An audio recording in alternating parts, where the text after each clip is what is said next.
Hey, what's up guys, Parashad here, once again bringing another Dragon Ball Super deck profile. Today I'm going to be giving you guys a take on a set 7 decks, and seeing those set 7 is coming out very soon, the pre-release for it is this coming Friday, and the official release is the Friday after, so it's almost here. And I thought, I'm actually surprised. I don't normally theory craft too much going into sets, but I theory crafted a shit ton in this set. I've got so many decks I want to talk about, and I don't know. I thought I wasn't too hyped for this set. I thought I preferred set 6 more than this set, but then I've realized how much theory crafting I've done for this one particular set, because there's a lot of really cool mechanics that I'm introducing into the game. Not necessarily dual color cards or a lot of the counterplay cards, but unique interactions that leaders and battle cards didn't have before, such as the deck I'm going to be going over today, this Son Gohan leader. Probably the most hyped leader coming out of the set. This is like got to be the bread and butter. This is going to be like your generic red leader deck, because this leader is actually insane. So just real quickly, if you do not know what the Gohan leader does, he has an active main once per turn burst 2. And what it is that you take the top 2 cards from your deck, put it in the drop to activate it, that's burst 2, and then you take 1 of your life, but you also force your opponent to take 1 of their life if they have 5 or more life. This leader straight up says both players play this game with 4 life. That is actually insane. This is the first time they've ever introduced a leader card with a burn mechanic like this, and it actually is just insane for red aggro decks, because obviously red's the aggressive color. You want to try and kill them as soon as possible. If your leader for free is dealing 4 points of damage, it's actually just insane. It's actually just brilliant. And then for the backside, unfortunately, he's a sparking leader, which means you can't really use Overwhelm in this deck, which is, well, you can, but 2 of the backside effects are sparking. Oh, sorry, I'll go over the Awaken effect as well. He's a Awaken draw 2, which honestly, it kind of works. It's kind of good for hand advantage, since that you're just trying to aggro them. Obviously, I reckon if this is an untap 1, draw 1, it would be pretty insane, but draw 2 is fine. I don't think you want untap 2 on this leader, because he doesn't really get... you only get 1 card from his front side, not 2 like a lot of the other insane OP leaders, like Yellow Broly. But I think the Awaken draw 2, it's still fine, considering we'll go over the back effects now. You kind of need cards in your hand to use one of the effects. So obviously, the first effect is Sparking 5 when this card attacks, draw a card.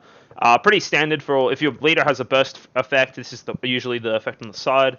On the back side. The second effect, which we can't, in this particular deck, this Veggies deck, you can't really use. Anytime you use Alliance, you can kill one of your opponent's battle cards. I think it says 30k or less. In Alliance decks, obviously the deck was built around the red-green Gohan Goten family Kamehameha. That's what the deck, that's like the card for the set in this. Obviously, you're looking at my deck on the right here. It doesn't have any Alliance cards. I think you can definitely make something. There's already like insane decks you can do with this, like a deck I was theory crafting with before this deck. Super Saiyan 4, that's insane. You can do that. You can also do, what's the other card I'm thinking of off the top of my head? I can't think of it right now. Actually, it's kind of making me upset. Yeah, and the Gohan, like, I think the 3 big decks you'll be seeing with this Gohan leader are Veggies, which is the deck I'm showing here. SS4 Triple Flash, because the leader, like, enables it pretty easily with some of the new Desire card that came out. And then, the deck was designed around the family family Kamehameha card, but that's what the Alliance effect's for. You could use it with Broly, but or even the red-green Goku Piccolo that's out in the set, that when you get Alliance with it, if you do it with a Gohan, you draw 2 and you gain critical. So you can do it with that if you want, but not really focusing on that effect. The God effect on this card, this effect, you're already an aggro effect on the front, and then this effect is insane. So Sparking 5, which is, again, this is why we don't have Overwhelm in the deck. You discard 3 cards from your hand, and then all your red and green battle cards, including your leader, gain 10,000 power. That is actually so stupidly good. So let's just say now you're tapped out, yeah? And you've got a bunch of 10Ks and extras in your hand. You're just like, cool, I activate my leader skill, I'll discard these, all my cards gain 10k. You instantly make every card in your hand have stupid value. So, and with how Veggies goes really wide and all the cards in Veggies are red and green, you're more or less just saying, cool, I have like 8 battle cards in play. Yeah, cool, they all have like 10k power. With my 3 cards in hand, I just generated like 80k combo power. Just like, that's a bit excessive, but let's just say you have 5 battle cards in play and you use your leader skill. Including your leader, you just generated 60k combo power using 1 effect. That is actually stupid good. Obviously, I will just say this right now. This deck just loses the Flying Nimbus, let's be real here. These white decks always lose the Flying Nimbus. But that is what it is. So yeah, we'll go into the deck profile now. For people who have been playing Veggies, this deck is it's turbo generic. It is like every other Veggie deck, just with some new cards in there. So for those of you who don't know what the Veggies do, the 2-drop green Carver, what it does is that when you play it, you look at the top 10 cards of your deck to find a Kale or a Cauliflower. If you find a Cauliflower card, you can play it. Or if you find a Kale card, you can add it to your hand. And on top of that, as long as this card's in play, you reduce the one green dot or a generic cost down by 1. So it makes all your Kales and Cauliflowers cheaper. A quick ruling, let's just say you have 2 Carbers in play. This red Cauliflower here, the sister attacks saying Kale, you still have to pay 1 red energy because it reduces the cost and the permanent green cost of it. So if you had 2 Carbers in play, you can play the green Cauliflower for free, because it has green dots and the Carver removes the green dots, plus including the energy cost. But because this has a red dot, even if you have 2 Carbers in play, you're still paying 1 red energy, which is still pretty good. It lets you get this particular Kale out for free, for 1 energy, sorry. But being able to play the Cauliflower for free is pretty good too. But in the Tournament Power, they introduced a red Cauliflower that when you play it, you look at the top 7 cards of your deck for a Universe 6 card that has 15k power or less, and play it. So you're tapping 2 energy for 2-drop green Carver. You're trying to find this Cauliflower, and then you're trying to play either the Kale or this other red Carver. You can play the the free defender Kale as well. But it's obviously you want to see the Kale or the Carver. That's why there's more of them in the deck. So that's generally the combo. You want to try and go wide with Carbers, and eventually just kill your opponent just by having a wide board. We'll go over the rest of some of the other cards now. I'll go over the green Cauliflower. This is just more or less another target, another green energy, another target for the Carver. What it is, it's a 20k and permanent. If this card's in play, you don't have to discard cards from your hand. I'm not even gonna lie, I'm actually having a mental blank. I don't think that's what it does. But more or less, when you have this card in play, if one of your battle cards says you need to KO this card, to KO one of your battle cards to activate its effect, Cauliflower says you don't have to KO anything, more or less, and that works with the green KO, the 4-drop one, where when you play it, you KO one of your cards and kill up to 5 energy worth of cards in your opponent's battle area. So that's generally the combo there. Look, there's honestly not that many other Cauliflowers you can use. You can't really use. You actually, if you really wanted to, you could actually include the yellow SR Cauliflower from this set into this deck, which I was actually considering. But the problem with that card is that it's a yellow card for starters, and it's 10k combo power, so you wouldn't really want to play it. But you can actually hit that off this Carver's effect, which I think is pretty dumb. And that card says when you play it, you tap one of your opponent's battle cards or energy. You could potentially, if you want to be super troll, put it in, but I would not recommend it. You could take out After Image for it, I guess, but all you're doing is discarding that card for your leader skill or using it as combo power if you don't hit enough Carver. So yeah, just a little teaser for you there. And another effect of the Cauliflower is that when you play it, you take a card from your life. Like I said, main reason this card is another target. We already went over the green Kale. The green Kale has another effect actually where if you attack and you have less than 5 cards in your hand, you draw a card. That's pretty good. And it has critical as well, so this card is valued. This is one of the best cards back in the day, back in set 2.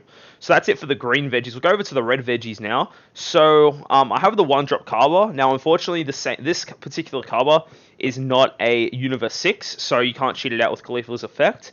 However, the main reason for this, it's essentially a 1k body on the board, and considering your leader pumps the shit out of everything, the more bodies you have in play, the better.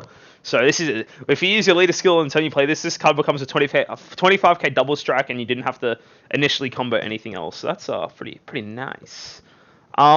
Next, we have the 2-drop Kale, the non-Super Saiyan one. It's just the free blocker. Now, you look over in the sideboard and see I have the Gohan free blockers. The main reason I have this one in the main is because you don't want to miss with your Cauliflower, the red one. So even if it is this, you still want to be able to generate value of it. It's not the best value, but it's just another target for the card. And there's honestly, for this particular deck, there's nothing really better to put in for a Universe 6 target. So that's why that's in the deck. Next, we have the Kale, the Sister Attack Kale. When this card attacks, if you have another Universe 6 in play, it gains 5k power and you draw a card. Pretty good. We'll go over to the Carver now. So this Carver is really good in this deck, actually, because it has the effect that when this card attacks, your opponent cannot activate counters, and he can also attack active mode cards. That's pretty good. Just generically, it gets around... like the card I was saying before, how this deck loses the Flying Nimbus, it gets around that. And also, because when he attacks, if your leader's a Red Saiyan, which our leader is, he gains 5k power. So, if we use our leader skill with this card, make him a 25k, then he attacks, he's a 30k that your opponent can't negate. So this is a good way to end the game. That's what we run for of this card. And then obviously we have the Caulifla as well. Yeah, like this is the Caulifla that I was saying that when you play it, look at top 7 for a Universe 7 and play it.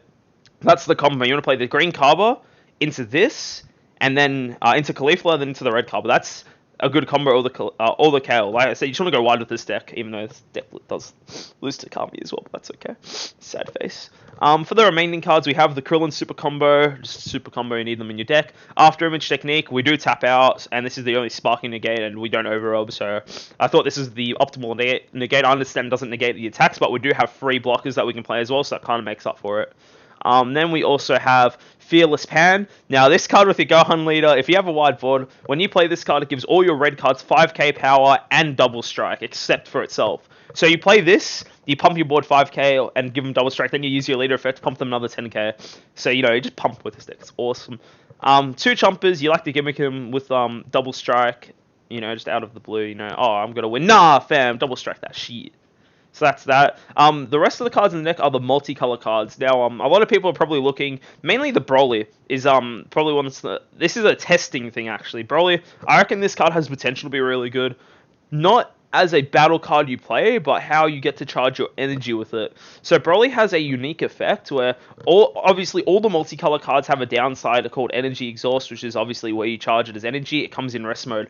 Broly has the unique effect where if you already have a red and green card in your energy area, it comes into active mode. It negates the energy exhaust effect. That's a permanent effect. So ideally, this card, you mainly want to charge this card as energy. So on your opening hand, you'd like to have 2 multicolor cards, preferably 2 Brolys, and obviously your green Carver. So turn 1, you can just play your Broly, and then the following turn, you can play another Broly into your energy, and that means both your energy are ready for that turn. And this enables you to have 2 red and 2 green energy. Because if you look at, you'll notice a lot of the cards that we want to play, the Carver costs specifically 2 green energy, and our other game ender card, our Pan, costs 2 red energy. So this allows us to keep everything like so insanely on curve without delaying our game plan, which is actually insane. And on top of that, it doesn't really matter too much that it is a 10k combo card, because our leader lets us discard any card from our hand, which means it has like just insane value. So I'm not too sure how good this card is going to be, but it can work is how I see it. As like just being able to keep your energy insanely on curve with like obviously the big weakness of multicolor cards, other than the 2 big weaknesses of multicolor cards, is that all of them are 10k combo cards, and the other weakness is that if you charge them as energy, you can't do anything with them on that turn. So this gets around to one of those weaknesses, and our leader gets around the other weakness. So that's why I think this card has a lot of potential in this particular deck. But I can see this being replaced. Maybe this is not as good as I think it is. I want to test it out, see how it's like. So this card is for testing. Same with the blue-yellow Beerus, has the same thing in blue and yellow decks. A lot of people, I reckon, will try this at the start. If they do work out insanely well, that's really good. If not, then it'll probably get easily replaced. But that's the theory behind that. You'd like to keep one in your opening hand and just charge it as energy. This card is legit just to be charged as energy. A red-green energy that doesn't, when I play it as energy, it comes in active mode, which is insane. The last 2 cards to talk about in this deck, we have the Fated Kaioken Son Goku and the SSG Radiant Explosion Gogeta. So both of these cards are just arrival cards. Mainly you just want to use them on... The Gogeta is a bit more of a defensive card. Combo 2, obviously you look at our deck, pretty much every card is red or green. It's pretty good. So you want to use this as a rival, get another body on the board. Same with the Goku, but this Goku, I'm not too sure how good this Goku is. It has the effect, for starters, its arrival cost is 1 more than the Gogeta's. However, it has an active main where it says take 1 card from your hand and add it to your take 1 card from your hand, take 1 card from your life and add it to your hand. And then if you have 3 or more cards, 3 or less cards in your life, this card gains dual attack and double strike. So because our leader makes the game both players start at 4 life more or less, when you use this effect, you're more than likely going to be on 4 life. So that means you have a dual attack 20k double striker on the board, and our leader makes it a 30k dual attack double strike. And if we manage to get the Pan out as well on the same turn, which I highly doubt, because again, it does suck that this card costs 2 energy to activate its arrival skill. But it lets you have a 30k body double striker. I do see myself maybe changing the ratios of these, making it 3 Gogetas and 2 Gokus, just because again that original point where the Goku does cost 2 energy to activate arrival, and then it also can only have 1 in play. But I think this card can be really good in this particular deck. Again, same with the Broly. This is more for testing, and obviously we all know the Gogeta is really good. Where when it comes into play, you just kill a 4-drop or less, which is pretty insane. But yeah, that pretty much summarizes it for the main board. I'm literally, I'm literally double checking what this Goku does because I don't want to be wrong. I'm just trying to be here like my Goku does this, but it does something completely different. I already look dumb as it is, so I don't want to look any more dumb. Yeah, okay, cool. It does do that. If you take one card in your life, add it to your hand. Cool. Whoa. Read the effect perfectly. Genius. But yeah, that does it for the main board. Look, obviously this deck will lose to the problem that Veggies has had and why it hasn't seen that much play since around about I think it was set 5 where Kami came out and set 4. The problem with Veggies is that there's a lot of cards that completely shut down the deck. The first 3 that come to my mind is Kami, Global Unifier, or nuke your board if you go too wide and you can't kill them in time. The second weakness, obviously Flying Nimbus Yellow, makes it so you're limited to 3 attacks a turn if they time it correctly. And then the last, the new card actually, the counterplay card, Unexpected Turn, because you go so wide really fast, your opponent can essentially nuke your board with that card. I think that card's actually going to be insane. But I do think this deck will still be a ton of fun. That's why I built it. And I think with the I don't like I said, this is still fairly early. It's kind of hard to tell how good everything is just from playing online and that because you know it just is what it is. Online isn't as good as versing randoms online isn't good as obviously versing people you know and be able to like get ideas from other good players and that. That's just my opinion. Please don't kill me online players. But yeah, that pretty much does it for the main board.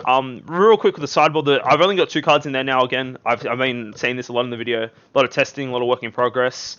The Videl is a no-brainer for me because sometimes your opponent might be just as aggro as you, and there's 3 of them. You can potentially take out the 3 Saiyan Carbers and put these Videls in. It's essentially a free negate. That's all it is. You put this in, your opponent knows they've got a negate. They have to deal with it somehow.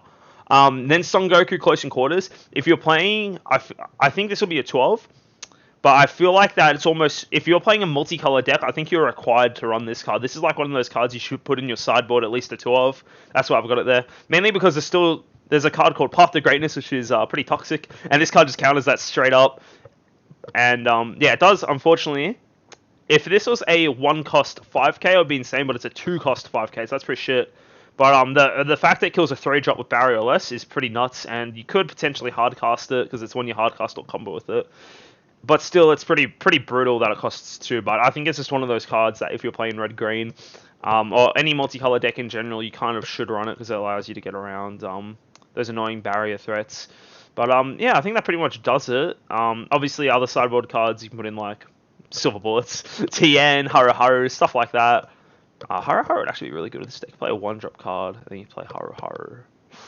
I'm just thinking of good ideas on the fly. But yeah, I've been rambling on for like 20 minutes now. Yeah.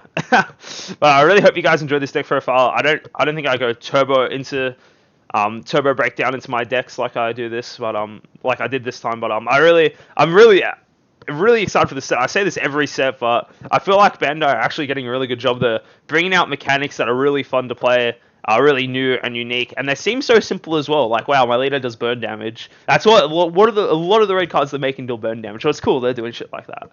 But anyway, guys, that does it for me. I really hope you enjoyed this deck profile, and hopefully you guys come up with insane ideas for set 7. And I'll see you all next time. This is True Pyro Shad signing out. Peace.